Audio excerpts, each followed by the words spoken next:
Good evening, everyone, and I hope you are all doing great during this time. As we all know, that Canada is waiting for the federal election, which is coming very, very soon, September 20th. This federal election is very important because we've been through a very hard time during the COVID 2 years, and the Governor General resolved the Parliament. And the Prime Minister Justin Trudeau asked the Governor General to recall the election on the September 20th. This election is very important, as I said. So in Kanar TV, we are trying to bring as much as we can from the candidates running in these elections to talk to them and ask them about the views, their own views, and the party views. I would like to call one of my dearest friends, Mr. Chandra Arya. Welcome, Chandra. Hello, Dr. Al-Sharif. How are you? It's good to see you. Good to see you too. Thank you so much for having me here. So, Chandra, many people around Canada maybe don't know you personally. So, can you tell us who is Chandra Arya, your background before you started in politics? Yeah, I can explain in detail, but simply speaking, my name is Chandra Arya. I'm the Member of Parliament for Nipissing in Ottawa region. Uh, I'm a new Canadian. Actually, maybe around 17, 18 years back, I came to Canada with my family. Originally, I am from the South Indian city of Bangalore. I worked in the Middle East for 6 years Wow. in Muscat and in Doha, Qatar, before coming to Canada. My life, I have got engineering training. I have done my MBA. I started my life as an engineer. I was a banker. I had my own manufacturing company. I was an entrepreneur. Had my own manufacturing company. Then in the Middle East, helped many countries, all the 6 GCC countries, in fact, set up new manufacturing companies. Came to Canada. I was an investment advisor. Then I was in high tech as an executive. Now I'm in politics. This is what I am. Great. Tell me more about your family. Do you have anybody with you, your wife, your Sure. son? Yeah, we are a very small family in Canada. Me, my wife, and our only son. We're only three in entire North America. That is the reason I keep saying the community is my family. Uh, our son is 29-year-old. He is a chartered accountant. He works in Toronto as a manager at Brookfield Asset Management. My wife used to work for Ottawa Catholic School Board. Once in a while, she still does the supply teaching, teaching English as second language, mostly to new immigrants. That's what we are. So I would like to ask you a question about your involvement within the community. But to tell you the truth, guys, wherever I go, I see Chandra. So he's there always for, especially for ethnic minorities, for celebration, festivals. Wherever we go, we find him. Tell me, Chandra, more about that. Why you love to do that? Okay, I usually joke I don't have any business, I don't have extended families, I don't have any hobbies, I don't even golf. So that's the reason why I'm there. But seriously, but seriously, I'm the only ethnic community member of parliament from Ottawa. I want to promote the ethnic communities here. The visible minorities make close to 20 to 25% of Ottawa, but you have only one elected member of parliament. I want, if the people can see me, meet me, get motivated, so that they too can participate in the Canadian democratic system, so that we all can have our voice. We have come to Canada with different background, different ethnicity, different religious faith, different expertise, different intellect, different viewpoints. We have come here, and Canada is our home today. So our varied thoughts, our varied thinking should become part of the democratic Canadian democratic system. And if I can uh, at least motivate one, two, or three people, especially the new generation. That is one of the reasons why I proactively go to the various ethnic community groups. I think you succeed in that because as I said, we see you not only in your riding, but we see you everywhere, and with every community, with every religious minorities. So you are trying to be everywhere, which is very hard, and I know it's taking your time and your family time, but that is highly appreciated in the community. Everybody talk you about what you do highly, man. Chandra, why did you involved in Canadian politics? What is the motivation came? How did it start? Uh, you know, Jamal, that I'm fairly new to politics. Only about 6, 7 years back, I decided to enter politics. I was never a member of any political party. But as you know, I was always involved with the community activities. I was involved in so many different organizations, not just limited to Indo Canadian organizations, but other organizations like a not for profit housing corporation giving affordable housing to many people. I was on the board of Invest Ottawa, the economic development agency of the city of Ottawa. I was on the board of Ottawa Immigrant Services Organization. So I was involved in the community for a long time. Sometimes I used to think, if you think this at the boardroom, where the board of directors are coming in to discuss and make decisions, me as a community activist, I am standing outside the door advocating for the issues that are of interest to me. I'm telling them these are important issues. When you go inside the boardroom, please discuss and make decisions. So I thought, why should I stay outside and ask other people to decide? Why don't I come myself in and be the part of the decision making process? So that was one of the major things. Obviously, the things I was advocating outside the door was primarily three things. One, affordable housing for all. I was always interested in, when we first came to this country 17, 18 years back, Jamal, for 2 years we stayed in an high-rise apartment, two bedroom, one bathroom. I mean, we had our savings, so we could afford to live there. But I know the importance of affordable housing, that every dollar we invest in affordable housings saves multiple dollars in other social costs, including health costs. That was the first. The second, secure retirement. Today in Canada, there are 11 million working Canadians with no workplace pension plan. Let me repeat, 11 million working Canadians, no workplace pension plan.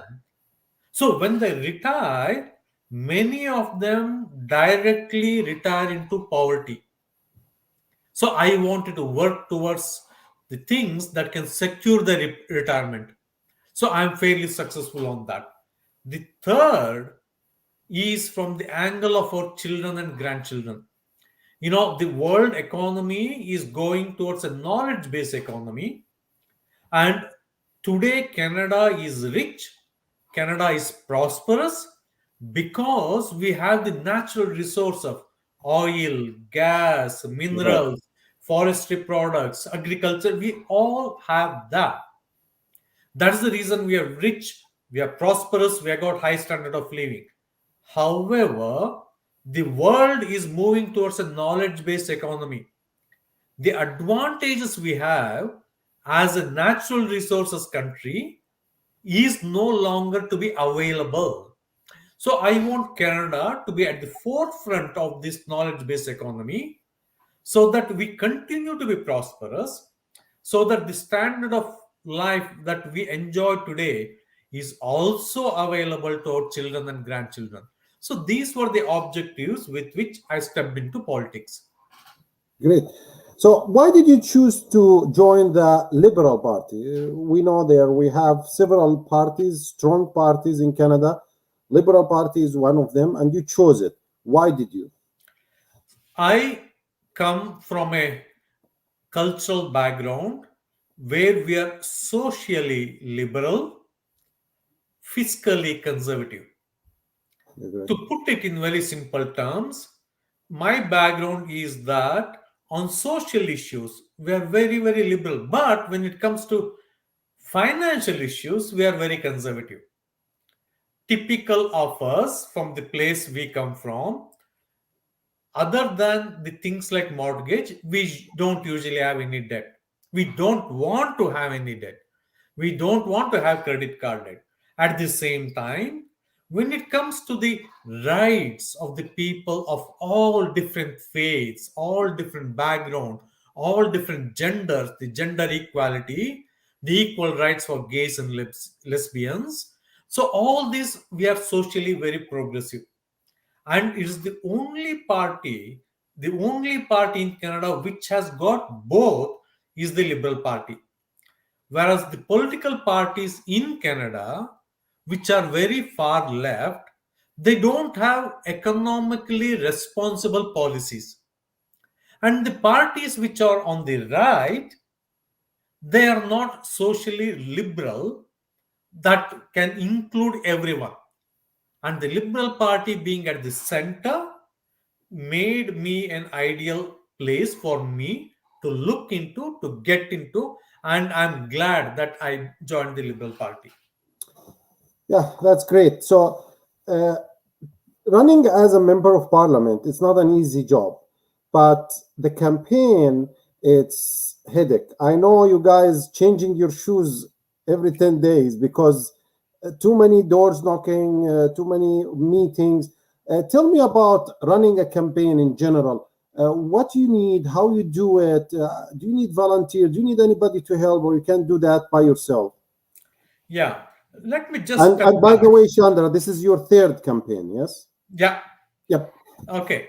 Let me just step back. Let me go back to the first campaign, 2015. As I told you, I was new to politics. So I started doing research. Okay, what do I do? How do I become a candidate? Once I become a candidate, how do I run for election? There is no literature available. Like you and me, if we want to know something, we read on that subject matter first. But nothing is available in writing. Mhm. Nobody can tell you what are the important things, how anybody can win an election, etc.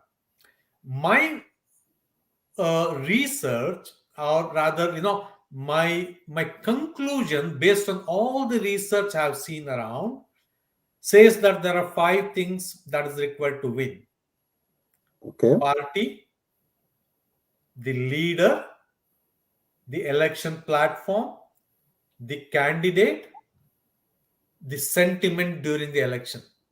Mhm. So the leader, party, platform we cannot control. The sentiment during the elections we cannot control. That is the sentiments. The only thing under the control is me as the candidate. Me as the candidate, what is required is basically two things: raise money, recruit volunteers. We Okay. had to raise money, we had to recruit volunteers to do two things: canvassing, phone banking. Fundamentally, these are the things. There are other small things like you have to buy the lawn signs put up, maybe you have to advertise a bit on the Facebook, but fundamentally, get as many volunteers as possible, knock as many doors as possible, call as many people as possible, so that we know who are supporting us, so that we can make sure the people who are supporting us come to the polling booth on the polling day. Okay. That is all the fundamentals about it. Mhm.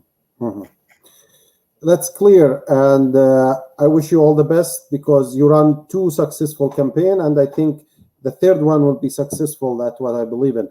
So, Chandra, the campaigns you are running is in a riding, which we divide Canada into 338 ridings.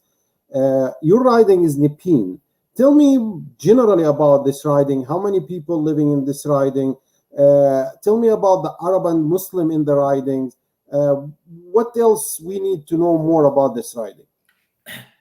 Nepean riding is part of Ottawa. The total population is about 120,000. About 85 to 90,000 are the voters. That is the overall size. Ethnically or demographically, 65 to 68% are white Canadians, 30 to 32% are ethnic minorities. Okay. Most bulk of the people in the riding are Christians. Small percentage of them are Jewish. Another small percentage are Hindus. And there is a sizable Muslim population. I think around, in terms of the voting public, I think around 6 to 7,000, maybe 7 to 8,000 are Muslims, which is also very diverse crowd. The Muslims are here are from different parts of the world. They're from Pakistan, India, Bangladesh, Middle East, obviously, Africa. So all different ethnicities are there amongst the Muslim population. Amongst the Arab population, bulk of them are Muslims. There's a small population of Arab Christians also here. So this is how the riding is. Politically speaking, the riding is pretty strong for conservatives. If Okay. you want to say, generally speaking, what is the composition of the conservative and liberal support here, I would put 30 to 35% of Nepean people vote conservative. Okay. 30 to 35%. 20 to 25% vote liberal. 8 to 10% typically vote NDP. Greens maybe 5%, etc. So this is the general number. So obviously this is a conservative strong riding. All these percentage account for about 70% of the electorate. So the fight we have during the election is for the balance 30%. Where that bulk of the 30% goes, that candidate wins. Okay. In the last two elections, bulk of the 30% came to me, the liberals. That is how I won. So that is the political nature of this riding. So we are always conscious of the strong position of the conservatives in this riding.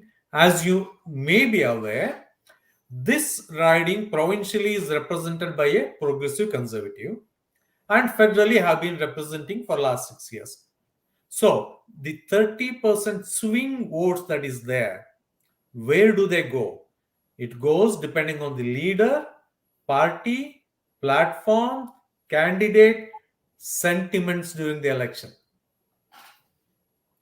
Yeah, that is very important and very, to bring it from conservatives to liberal. It's not an easy job, and you've done it twice, I know, and I hope you can do it the third time.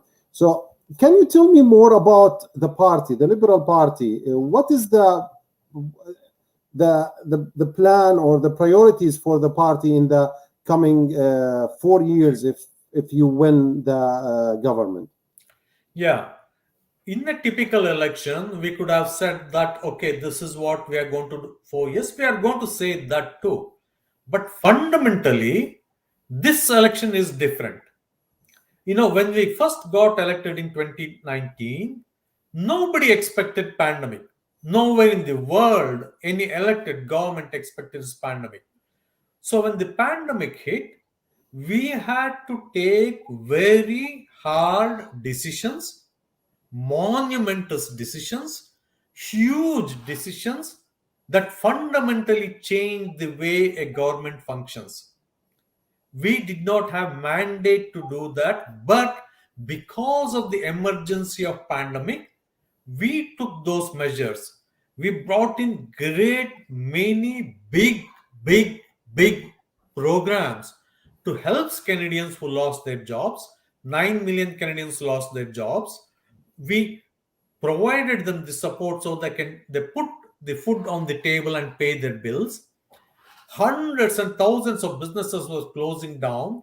We supported more than 500,000 businesses, gave them the wage subsidy so that they can continue to employ their employees. So we took unprecedented steps. This election fundamentally is for two things. We, during the pandemic, thanks to the cooperation of Canadians, we are one of the best countries in the world in terms of vaccination. More than 82% of Canadians have been vaccinated, eligible Canadians have been vaccinated as of today. So we are one of the best countries in the world. We are the best amongst all G7 and G20 countries. So we have come to a stage, up to this stage, thanks to the cooperation of all Canadians. Now, this election, we want Canadians to say two things. One, how do we go from here for the next, say, 15 to 20 months? Second, how do we go from here for the next 5, 10, 20 years? Trust me, things have changed. All the fundamentals that was there before the pandemic has changed, not only for Canada, but most countries in the world, it has changed. So we need to make decisions where to take Canada from here, how to take Canada from here. The decisions we are going to make today will affect us for 5, 10, and 20 years, and we need Canadians to have a say on that. Just to give one very specific thing, pandemic opened our eyes to the needs of Canadians, the essential needs of Canadians. I'm not talking just about the vaccine manufacturing. That's one of the part. But what is that we have to do for self-reliance in terms of all the essential things we need? Luckily, we have agriculture, we have food grains, we have dairy, we have egg chicken farming, we have the beef production. We are quite okay on that front. But when it comes to the healthcare products, for example, the vaccine or the personal protection equipment and other critical things, we are still dependent on the imports. So we have to make fundamental change to how Canada, Canadian society, Canadian economy operates to address this. And that is the kind of say we want Canadians to have the say. And that is one of the reasons why we are having this election. Great. So, Chandra, I will ask you several questions, or I will say some words. Let me know what do they mean for you and how you're gonna tackle them if you become a member of parliament in the next election. Economy. Economy is the fundamental thing of any developed country. Period. Nothing else. Everything else comes later. First, the economy. The economy is defined mostly in terms of jobs. However, as I mentioned earlier, the economy is going from the earlier days of natural resources dependent on oil, gas, minerals, forestry products. We are going from that economy towards a knowledge-based economy. So for us, economy is the factor. What is that we are going to do? People talks of jobs have come back, but for me it is not just the jobs have been created, but what is the kind of jobs that have been created. That is interesting to me. We can have 10 Amazons and 20 Walmarts and have lots of employment, but that is not my objective in terms of economy.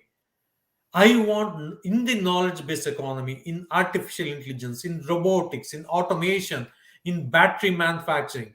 So the advanced or genomics, these are the kinds of jobs we need for our children and grandchildren, We have to take action on the economy today To so that create when our children grow up, it is available for them.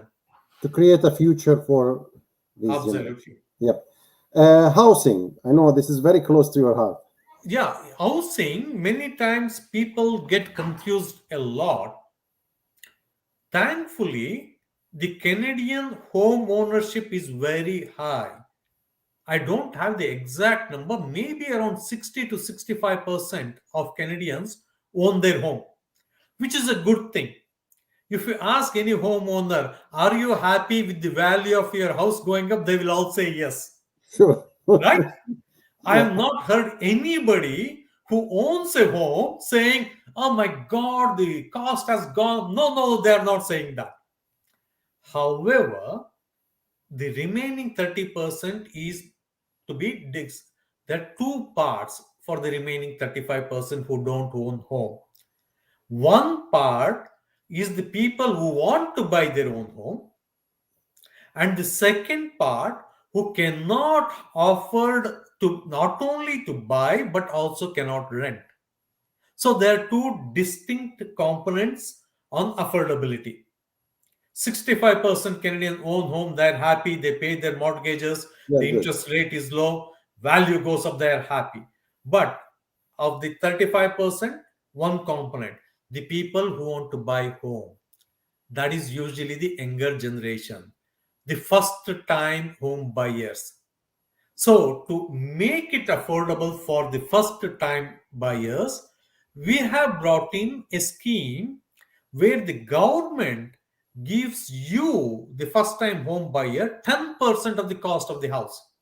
Okay. 10%. 10%. Okay. And you have to just bring in another 10%. And on the government that gives you 10%, there's no interest rate.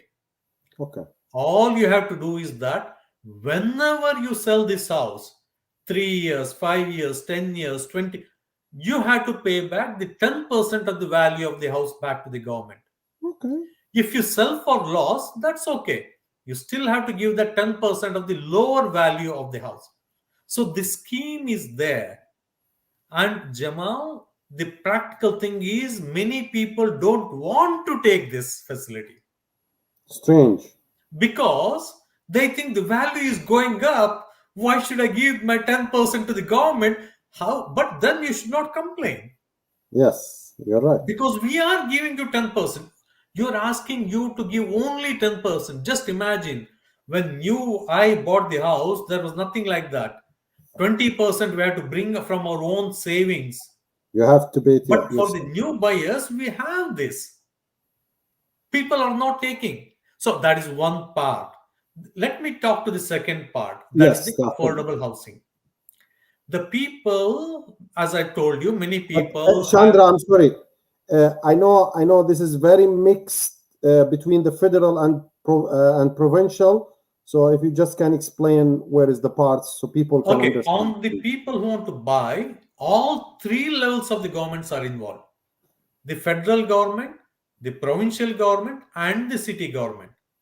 Most of the things regarding real estate is actually managed by the provincial government.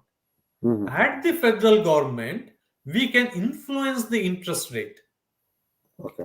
Okay, that is our major thing. But we can also take steps. Like as I said, we are giving all Canadians across Canada, they can take 10% from the federal government. And we are imposing taxes on the vacant property owned by the foreigners. So whatever the limited thing the federal government can do, we can do. But to increase the supply of new homes, it is the city and the province that is their responsibility. Yep. So that is one part of the 35%, the people who don't have home. The second part is the people who cannot buy their home, nor they can even pay the rent. Many Canadians have worked throughout their life, they have retired, they don't have enough income to pay the rent. Many Canadians, because of health reasons and so many other reasons, they cannot afford to buy a home nor they can pay the rent. That is the affordable housing. We at the federal government have come with the most ambitious strategy and money. We have put our money where our mouth is. $55 billion for the national housing strategy. Ottawa alone, we have given hundreds of millions of dollars for Ottawa alone for affordable housing. In Nipissing, in Barhaven, we have funded 98 brand new units of affordable housing for multi-faith. In Bell's Corner, at the Christ Church, we have funded for the construction of new affordable housing. For Nipissing headquartered Ottawa community housing, we are giving $168 million to renovate the old housing stocks. 11,700 housing units we are giving them to renovate. We have given almost $150 million to the private high-rise builders so that they can build 30% of the new units for below market rents. So we have Okay, actually put our money where the mouth is. that's great. Healthcare. Healthcare, I know it's one of also the mixed. best things So about Canada is our healthcare. Nowhere in the world I can say that we can have the healthcare system that we have. Is the most beautiful, fantastic system. All you have to talk to anybody who has gone through the system, they will tell you, a cancer survivor or the people who had heart surgeries. Just talk to them, you will know how beautiful the healthcare system is. Having said that, we still have challenges in the healthcare. The healthcare again is under the jurisdiction of on the provincial governments. However, at the federal government, every year we transfer money to the provinces for the healthcare. 5 years back, in addition to transferring regular amount, plus in addition to transferring the extra amount, we also transferred the third level of extra funding of $6 billion with only two conditions. Spend that $6 billion on home care and for mental illness. There was a study before I joined politics in Ottawa and Eastern Ontario region. 35% of the hospital expenses was consumed by 3.5% of the patients. Only yeah, 3.5% use 35% of the hospital expense. 50% of the small number was seniors. 30% of the small number were people mentally ill. So we already did that. Now we are going one step further. We have said we are going to provide $9 billion so that we can have increased number of long-term care homes for the seniors. We can have more number of people coming into the healthcare system with increase in the minimum wage $25. So we are doing all that. well, I've understood also the government's trying to build manufacturing for vaccine and Yeah. PPE, which you spoke about. Okay, Yes. that's great. Islamophobia. Islamophobia, we are the best country in the world, no doubt about it. But are we perfect? No. No. We are not a perfect country. The best thing about our country is we recognize the imperfections within us. One of the imperfections we have is Islamophobia. We have Islamophobia, we have anti-Semitism. We have the things like that which is not good for any society. The good thing is what we are doing as a society. The first thing is now almost every Canadian recognizes that we have Islamophobia. That is the first biggest step. We can, my first private members bill, when I was first elected, every MP has got one chance in 4 years to present one bill. My first bill was on hate crimes. It got passed. Now it's part of the criminal law. So when it comes to Islamophobia, there are two ways we have recognized should do. One, the law. We are introducing laws for the online hate. As I said, many laws we have formulated, including my private members bill on the hate crimes. But the law is not enough. We need to educate Canadians on what Islam as a religion is. We need to bring that education from the young Canadians level. I will give an example. Today, whenever a kid or a young adult gets into a car, they put seat belt. They put seat belt not because it is the law, because they have been educated that wearing seat belt is safety. So the same thing we had to come through education about the Islamophobia, anti-Semitism. We have to build that up from the. We should have a different level of education for the adult Canadians, for the seniors, but more importantly for the new generation of Canadians. I agree. Palestine, I know you advocated for Palestinian rights, Palestinian help from the UNRWA, and you personally visit Palestine. So please let me know what's your views on that. Yeah, Palestine is the one of the biggest failures of the entire world, including Canada. The entire world has seen the conditions of Palestinians every single day for the last over 70 years.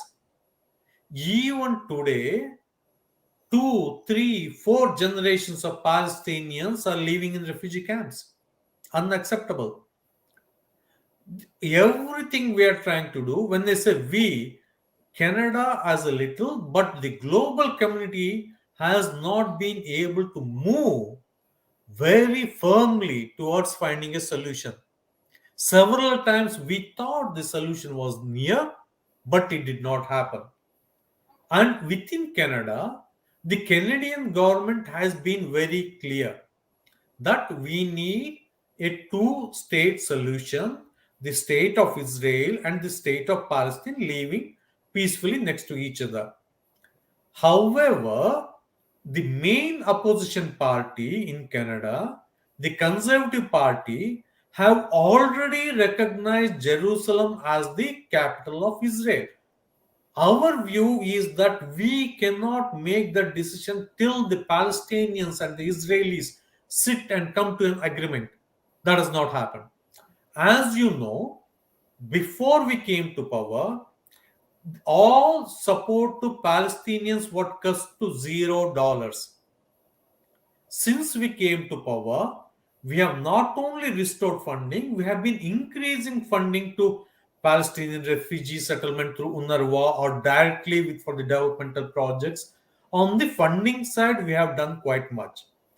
We have also started changing our stand at the United Nations. As you might have seen, the strong statement from our foreign minister and our permanent ambassador at the United Nations, we have already taken firm stand yet. But personally, I want much more to be done by Canada. In my view, Canada, we should lead the way, not follow the what our friends do. We should lead so that our friends will follow us. So it is a work in progress. That's all I can say. The truth and reconciliation with the indigenous people. And that is the most important thing for Canada. We have recognized all the recommendations of the Truth and Reconciliation Commission. We have implemented it almost every single. We have got two great ministers. We cannot find better Canadians than the two ministers, Mark Miller and Caroline Bennett, handling these fights.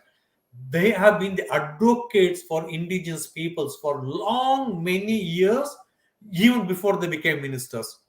They work hand in hand with the indigenous people directly without any intermediaries. We have taken enormous steps jointly with the indigenous communities. Every single thing we have done, we have always done jointly with them. And we have made tremendous progress, but still there's much more thing to do, and we are doing it. Systemic racism. Ah, you know, When people say there is no systemic racism, we know that is not right. But is Canada a racist country? No. People say Canada is a racist. I totally, vehemently disagree on that. Canada is not a racist country, but do we have systematic racism? Yes, we do have systematic racism. As a visible minority, as a person of color, I've seen this happen on the parliamentary too, but I don't usually make a big issue out of it. But those things remind me that racism is still systematic. I joined the Black Caucus, the parliamentary Black Caucus. The MPs who are interested on the issues of Black Canadians, we have a small group. From day one, I was part of it.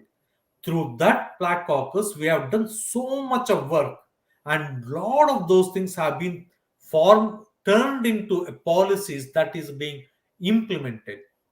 Have we solved systemic racism? No. It is a cancer that cannot be solved by one injection or one pill. This is a treatment that we have to keep doing over and over and over again.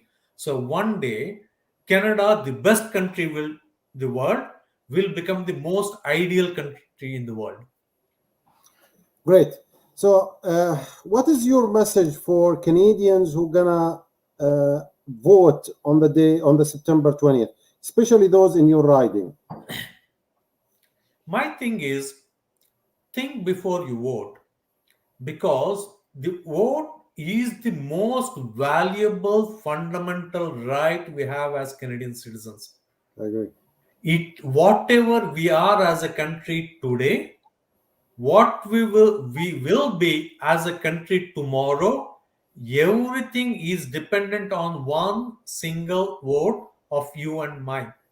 So every single vote will determine where we go from here, how we go from here, what is the country we are today, and what is the country we want tomorrow. Think on that. Fundamentally, strategically, think on two things. What is that we need for the next 15 to 20 months? What is that we need for the next 5, 10, 20 years? Which is the best candidate to represent you? Think that and put your ballot. Great.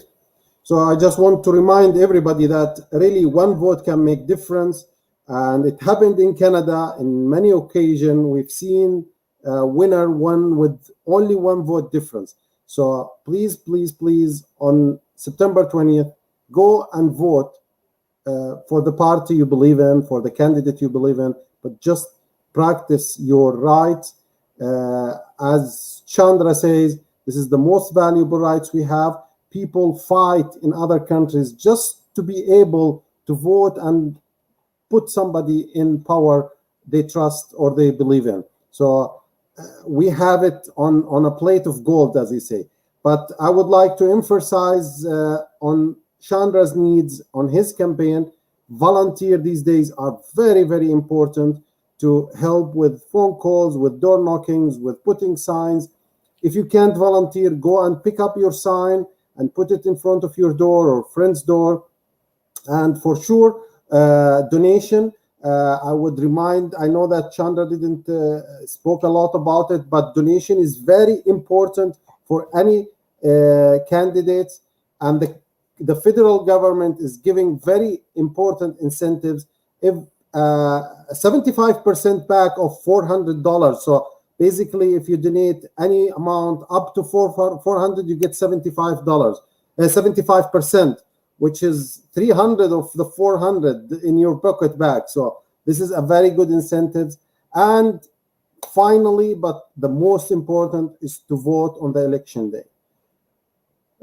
Chandra, I would like to thank you on behalf of our audience, on behalf of myself and Kanar TV. Wish you all the best.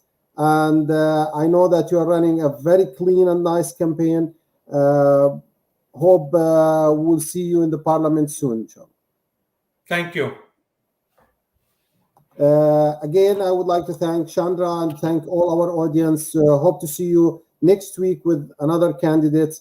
Enjoy your days and enjoy the rest of your